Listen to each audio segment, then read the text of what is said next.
На что сейчас стоит обратить особое внимание? Здравствуйте, с вами Наталья Флорин. Закажите экспресс-расклад по номеру Telegram, указанному сверху видео, чтобы обрести ясность в волнующей вас ситуации. А мы с вами посмотрим, на что же сейчас вам стоит обратить особое внимание. Первая позиция и вторая позиция. По первой позиции. Хорошие мои, а обратите внимание на то, что происходит у вас в отношениях. Хватит цепляться за старое, за прошлое, хватит вспоминать какие-то прошлые обиды.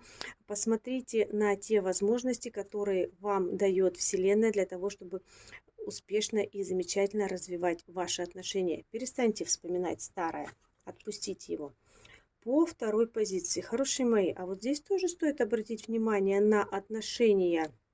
Как будто бы, знаете, чувства угасают и как будто бы любовь ускользает у вас из рук.